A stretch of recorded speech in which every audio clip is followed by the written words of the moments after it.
नमस्कार, micro FM में आपका स्वागत है। आज सुनिए अमरकांत की लिखी कहानी बहादुर। सहसा मैं काफ़ी गंभीर था, जैसा कि उस व्यक्ति को हो जाना चाहिए जिस पर एक भारी दायित्व आ गया हो। वह सामने खड़ा था और आंखों को बुरी तरह मटका रहा था। 12-13 वर्ष की उम्र, ठिगना शरीर, गोरा रंग और चपटा मुंह। वह सफ़ेद नेकर, आधी बाह की ही सफ़ेद कमीज और भूरे रंग का पुराना जूता पहने था।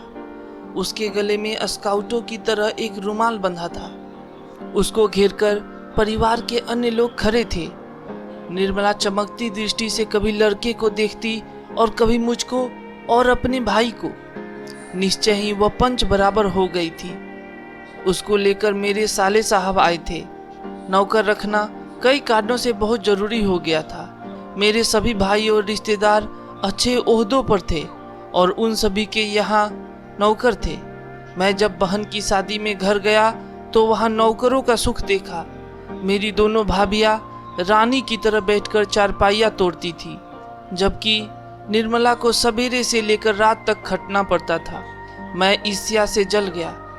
इसके बाद नौकरी पर वापस आया तो निर्मला दोनों जून नौकर चाकर की माला जपने लगी। उसकी तरह अभागिन और दुखिया स्त्री और भी कोई इस दुनिया में होगी? वे लोग दूसरे होते हैं जिनके भाग्य में नौकर का सुख होता है।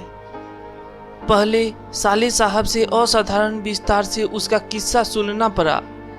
वह एक नेपाली था जिसका गांव नेपाल और बिहार की सीमा पर था। उसका बाप युद्ध में मारा गया था और उसकी माँ सारे परिवार का भरण पोषण करती थी। माँ उसकी बड़ी गुस्सैल थी और उसको बहुत मारती थी।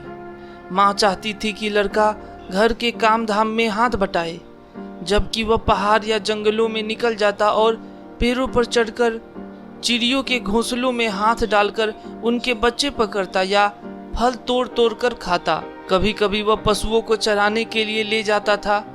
उसने एक बार उस भैंस को बहुत मारा जिसको उसकी माँ बहुत प्यार करती थी और इसीलिए उससे वह बहुत चिढ़ता था। मार खाकर भैंस भागी भागी उसकी माँ के पास चली गई, जो कुछ दूरी पर एक खेत में काम कर रही थी। माँ का माथा ठनका। बेचारा बेजुबान जानवर चरना छोड़कर यहाँ क्यों आएगा? जरूर लड़के ने उसको काफी मारा है। वह गुस्से से पागल हो गई। जब लड़का आया तो माँ ने भैंस की मार का काल्पनिक अनुमान करके एक डंडे से उसकी दुगनी पिटाई की और उसको वहीं कराहता हुआ छोड़कर घर लौट आई। लड़के का मन माँ से फट गया और वह रात भर जंगल में छिपा रहा।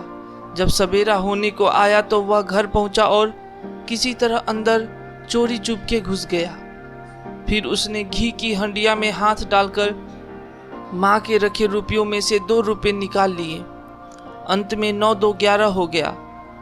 वहाँ से 6 मील की दूरी पर बस स्टेशन था, जहाँ गोरखपुर जाने वाली बस मिलती थी। तुम्हारा नाम क्या है जी? मैंने पूछा। दिल बहादुर साहब। उसके स्वर में एक मीठी झंझनाहट थी। मुझे ठीक ठीक याद नहीं कि मैंने उसको क्या हिदायतें दी थी। शायद यह कि शरारतें छोड़कर ढंग से काम करे और उस घर को अपना घर समझे। इस घर में नौकर चाकर को बहुत प्यार और इज्जत से रखा जाता है। अगर वह वहाँ रह गया तो ढंग शऊर सीख जाएगा, घर के और लड़कों की तरह पढ़ लिख जाएगा और उसकी जिंदगी सुधर जाएगी। निर्मला ने उसी समय कुछ व्यवहारिक उपदेश दे डाले थे। इस मोहल्ले में बहुत तुच्छ लोग रहते हैं। वह ना किसी के यहाँ जाए और ना किसी का काम करे।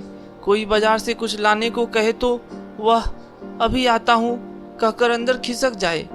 उसको घर के सभी लोगों से सम्मान और तमीज से बोलना चाहिए, और भी बहुत सी बातें।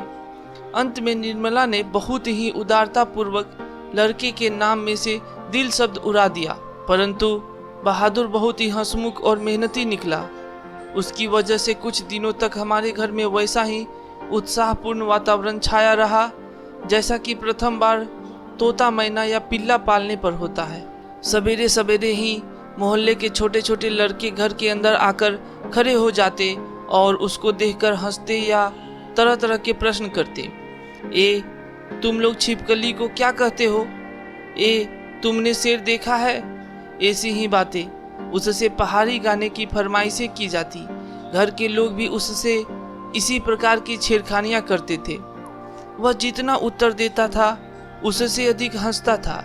सबको उसके खाने और नाश्ते की बड़ी फिक्र रहती। निर्मला आंगन में खड़ी होकर पड़ोसियों को सुनाते हुए कहती थी, बहादुर, आकर नाश्ता क्यों नहीं कर लेते? मैं दूसरी औरतों की तरह नहीं हूँ जो नौकर चाकर को तलती भूनती है।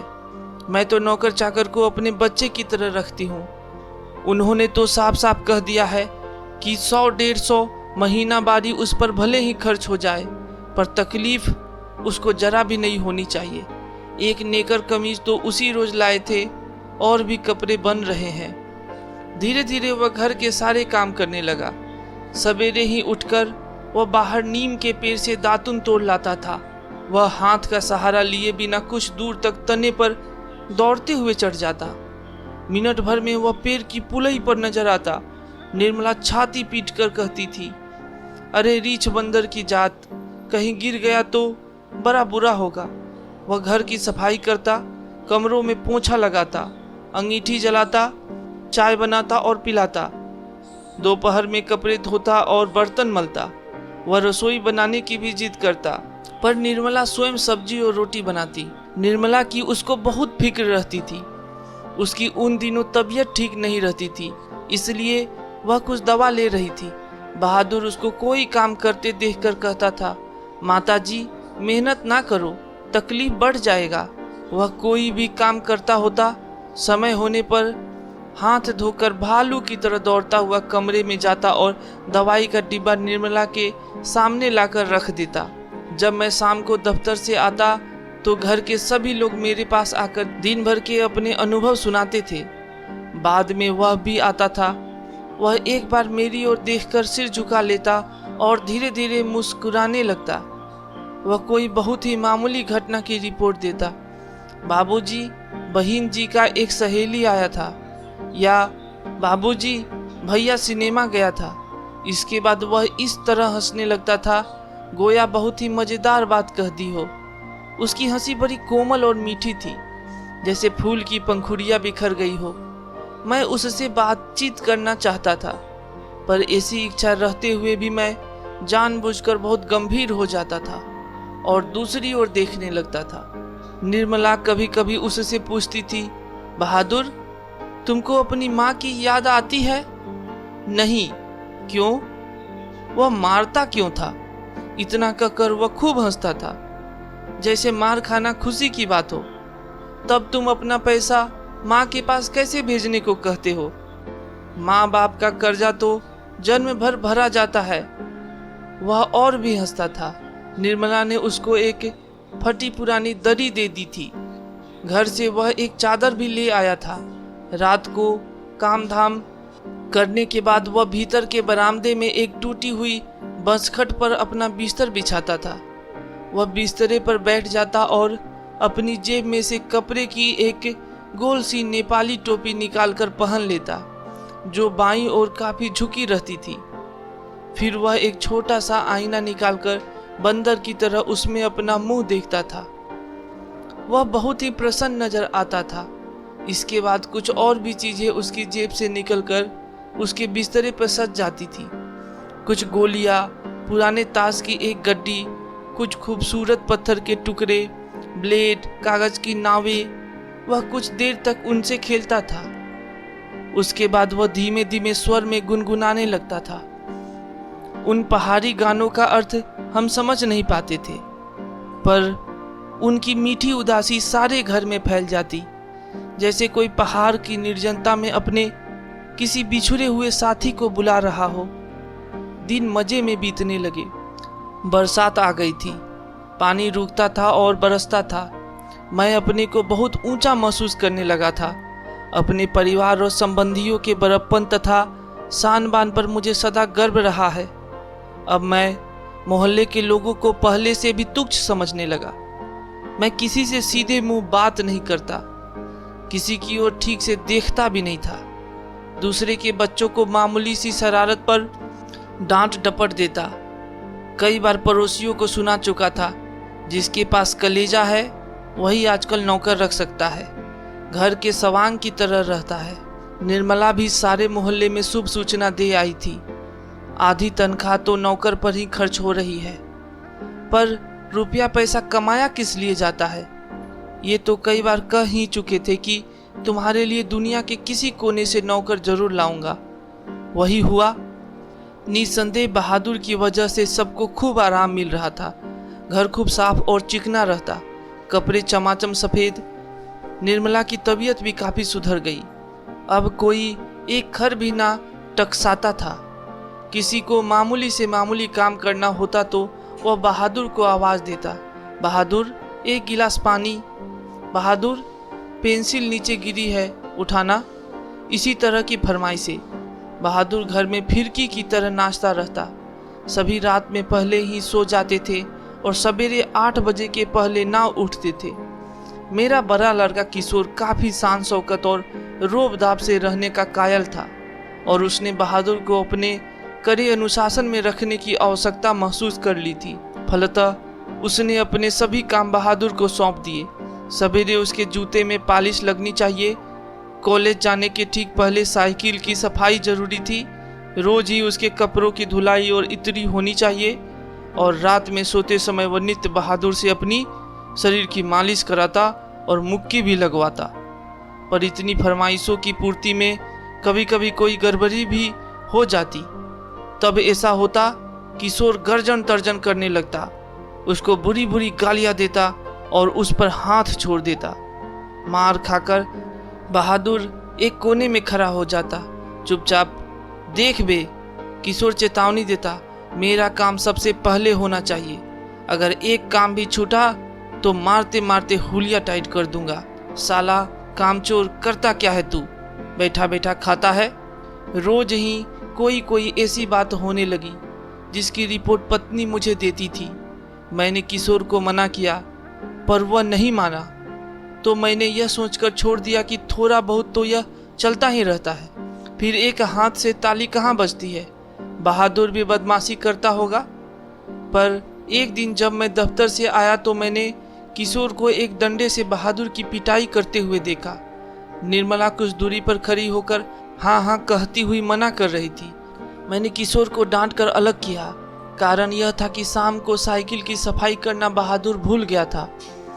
किशोर ने उसको मारा तथा गालियां दी तो उसने उसका काम करने से ही इनकार कर दिया। तुम साइकिल साफ क्यों नहीं करते? मैंने उससे कड़ाई से पूछा। बाबूजी, भैया ने मेरे पाप को क्यों लाकर खड़ा किया? वह रोते हुए बोला।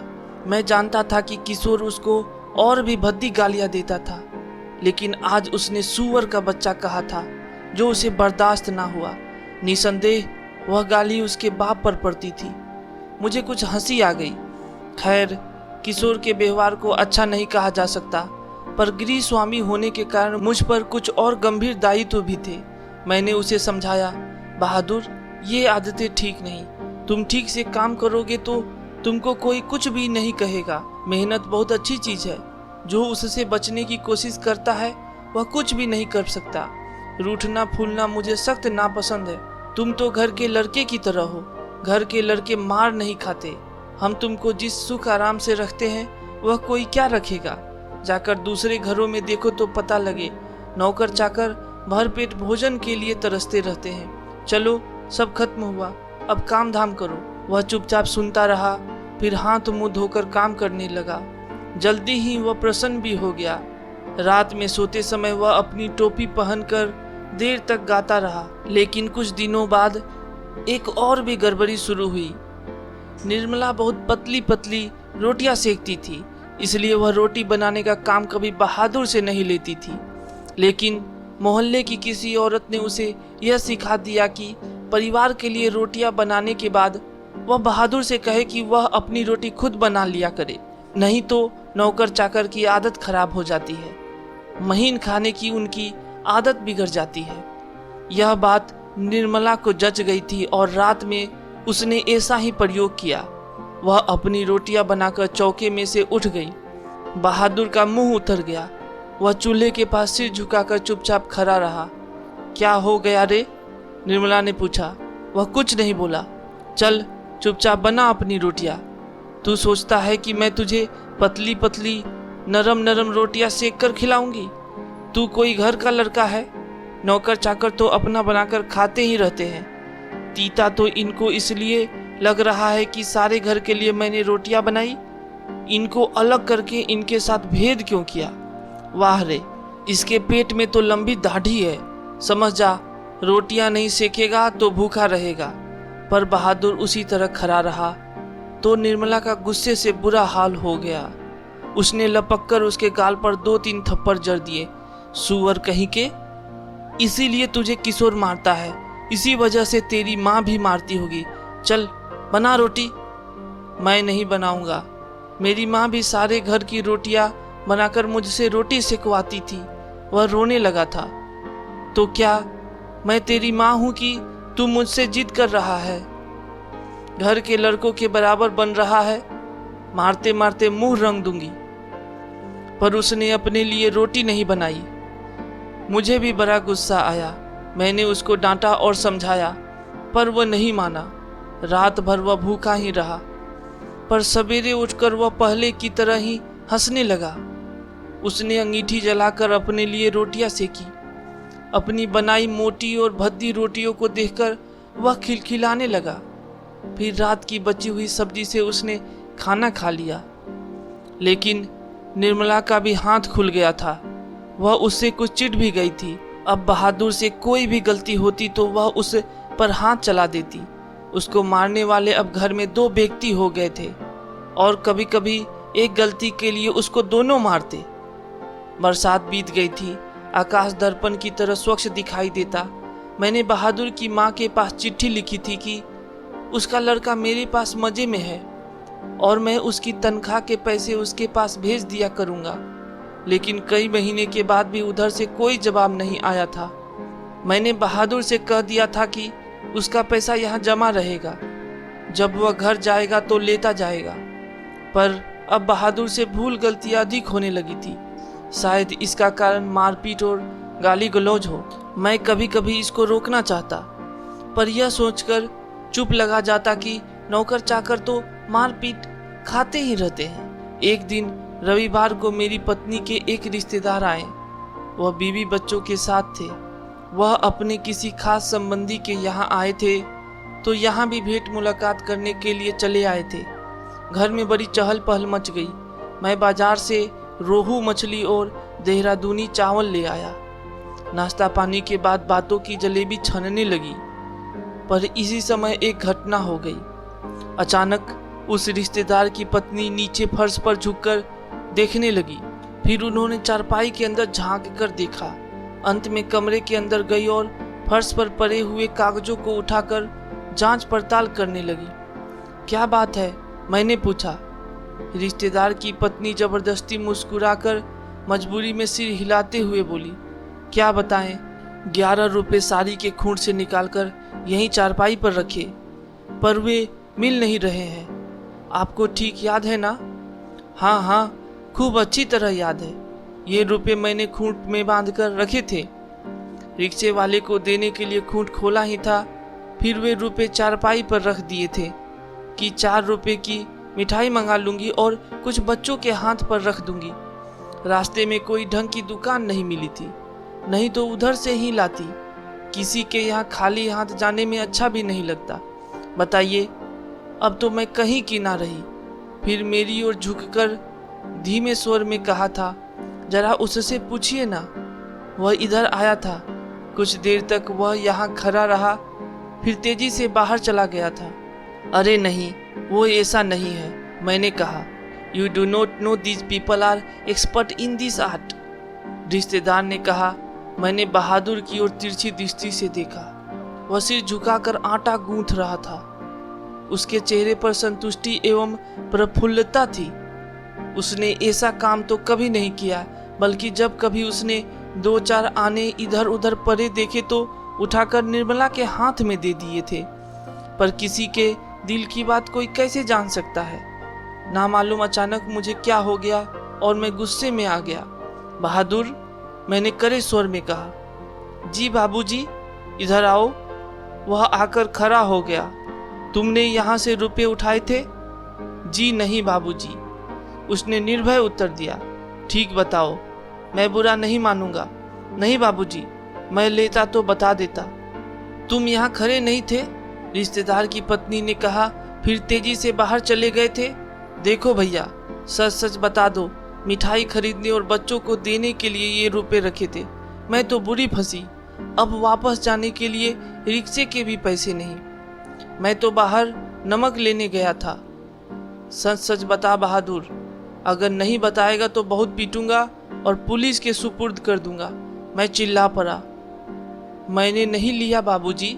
बहादुर का मुंह काला पड़ गया था। पता नहीं मुझे क्या हो गया।